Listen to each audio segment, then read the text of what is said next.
Oh, this thing really had dead battery. It took about a half mile to get it pull started. Oh, geez. It's running now. And of course the RPM gauge don't work. That's been like that, I guess. But we got oil pressure and it's running, so we're gonna...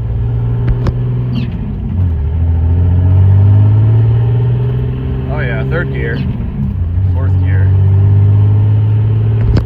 We're good, unless it dies. Well, there's 28 on there. There's misshapen bales we're gonna have to rebale. Wife's loading up her trailer. Let's hope this makes it home. Well, we're going down the road about 15 mile an hour in second gear. Slow moving, but it's moving. We got 28 bales on, so I mean, that's a good jog right there. It took a little bit, this two-wheel drive truck, and not much tread on those rear tires, single axle but single tire rear. Had to go back and forth a little bit, you know, for whatever reason it was able to reverse, you know, drive the wagons backwards, but then when you want to drive forward, they just kind of spin out. And I spun out for a good probably 15-20 feet before it kind of got traction and started biting and pulling. So, and we made it out of the field. I didn't get pushed out, so I call it a win. We're on the road and we're moving. All right, we're gonna mow down some grass here today. My wife's gonna finish unloading them big squares. We got some issues. I need to get a new bale spear. I'm trying to figure that out right now. And we'll see how this stuff mows down here. Should be fun, I hope. Oh man, this is some absolutely gorgeous stuff. Nice big windrow. Seems to be cutting really clean. It's gonna get even better as we get into the field because these headlands are just awful. It's gonna get really nice. I'm excited for that.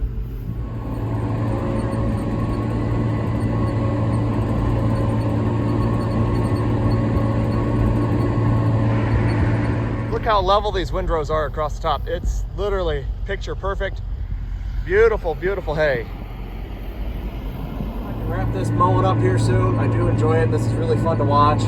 I wish I wasn't so stressed out with timing of everything. Like, this isn't such a big deal, but it's, my wife's out big square baling now. She just went out to do that. We gotta go pick up a bale spear off of someone we're gonna borrow because ours is having issues and I haven't found one to purchase yet.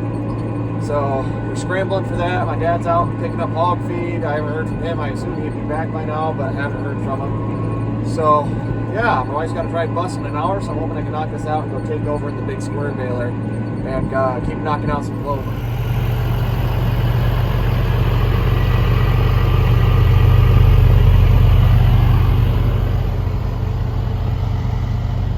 The big square baling down. My wife's knocked out maybe like 20 bales or so. I don't know what I've got here, maybe 10 I made. I'm just getting started into it. Some of it's super dry, some of it seems like it's got some moisture in the bottom windrow, so I'm just going to kind of pick around. I can go through the doubled up windrows, but I kind of tied in, you know, did my raking and whatnot. I don't know. Let's hope that's all there is. And, you know, there you have it. Hopefully we'll get this whole field wrapped up. You can see we got a lot here behind us. I think we baled about 40 acres last night. That's what we were kind of figuring. And off of my math, we needed to start baling by 2 o'clock today. I think my wife got here by 1:30. So we're maybe a half hour ahead of schedule on the start of baling. We'll just see if we can keep things running long enough to get her done before dark. Checking around in the field now. We're on the east end of it because the middle's kind of wet. We're rolling at like 5.7 mile an hour and we probably could be going faster, but this is good enough speed. It'll get thick here in a bit. That's 143 bales. We're definitely moving through it.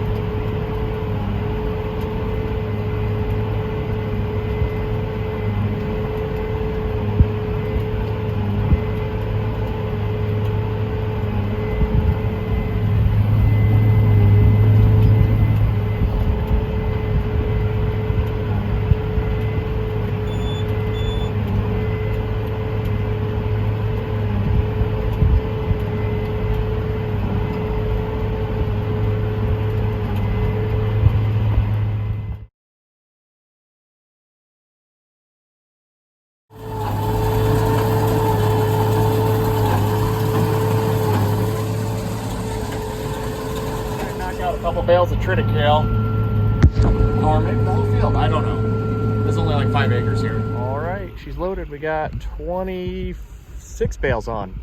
Some nice looking clover. 11 o'clock. I'm gonna take this home. It's only maybe 6, 7, 8, 7 or 8 miles or so. And we'll get this unloaded here tonight. It'll be probably close to midnight before I walk in the door. I was gonna do another load, but doing some math, I think I got 5.5 loads left out here. If my dad comes and helps grab one load with the flat racks.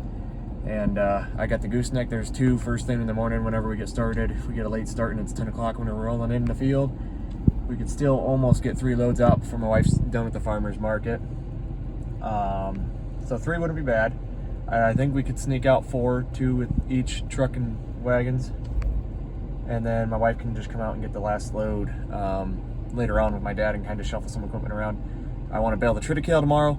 I want to ted the grass and mow alfalfa. That's the plans for tomorrow. If we get done long before dark, say 7:30, I might take the mower on down to the clover field that's about 25 miles south. We'll see if we're that ambitious. We got to get through what we got to get through first, because I'm getting that triticale is going to take me all of 3 hours to bale. I got an hour in tedding and just call it 2 hours for mowing. So right there's about 6 hours of work, and most of that's not going to be able to get started till about noon or 1 o'clock. So we'll see. These bale spears, freaking awesome. I don't know if you can see them. 3 prongs, super long. Oh my gosh, moving around big square is so much easier. I need to weld some backs on them so I can maybe tilt back, and it's a little easier to do 2 at once, but if you're careful, it seems to work just fine. You can see we got them stacked. It was 4 high, now I just started my first layer 5 high. Yeah, we're making some progress here. Stuff's coming along.